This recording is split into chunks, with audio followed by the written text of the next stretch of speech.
yake, tugawane pesa na turudi shuleni tusiongee chochote yani. Au kama vipi, potezea pesa, mpeleke hospitali. Najua daktari atakuulizia alikunywaje sumu. Wataenda shuleni, watatuulizia tulikuwa tunafanya nini nje ya shule. Rose akauliza, wewe unataka nini? Mimi na Jennifer tunataka pesa. Wewe unataka nini? Sijui. Anita alikuja kunisaidia. Haujui sio jibu. Umeulizwa swali rahisi sana. Unataka nini? Mzee wako yuko hospitali anataka pesa. Ukizipata hizi pesa, utalipia matibabu na pesa itabaki. Fanya uamuzi, unataka kumwokoa baba yako au rafiki yako?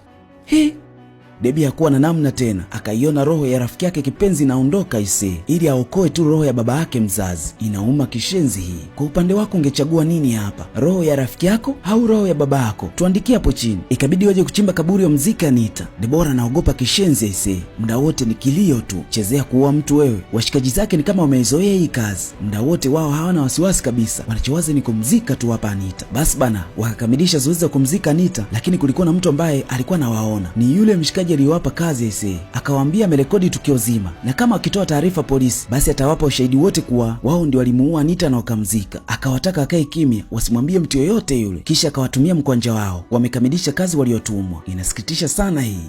Deborah akamtumia mama yake pesa ya matibabu ya mzee wake. Mama akashukuru tu, anajua ni miujiza wala hajiulizi binti yake yupo shule, amepata wapi hiyo pesa yote. Angekuwa ni mama ambaye anajiuliza, basi ili swali lingekuwa la kwanza kabisa, lakini kwa sababu anamwokoa mume wake, wala hakuwa na haja ya kuuliza tena. Washikaji wakamsihi sana Deborah asilie. Rose akasema, kama vipi wewe uwe mtu wa kwanza kabisa kuripoti kuwa haujamuona Anita? Basi bana, Deborah akazileta zile taarifa za kupotea kwa Anita kwa principal. Principal akasema atawasiliana na wazazi wake ili ajue kama yupo nyumbani. Habari za kupotea kwa Anita zikawa gumzo hapa shuleni, kwa sababu haikuwa kawaida yake kutoroka. Wasiwasi ukaanza kutanda hapa shuleni. Leo baba yake Anita amekuja kumuulizia mwanaye. Mzee akasema, nina maadui wengi sana kutokana na kazi yangu. Wanafanya kila kitu ili kuipata familia yangu. Ndio maana hata Anita hatumii jina langu hapa shuleni. Lengo tu ni watu wasijue nina mahusiano naye. Mzee akasema, aliniambia vitu vingi sana kuhusu wewe na hata hali ya baba yako pia. Nilitaka kukusaidia, lakini ilishindikana kwa sababu akaunti zangu za benki zilipata shida kidogo. Nikamwahidi nitakutumia mwisho wa wiki hii ili baba yako akapatie matibabu. Unajua mwanangu alipo? Debbie akasema, mimi sijui alipo. Hebu fikiria mtu ambaye alikuwa anakupambania, wewe umekuwa chanzo cha kifo chake. Inaumiza kishenzi hii.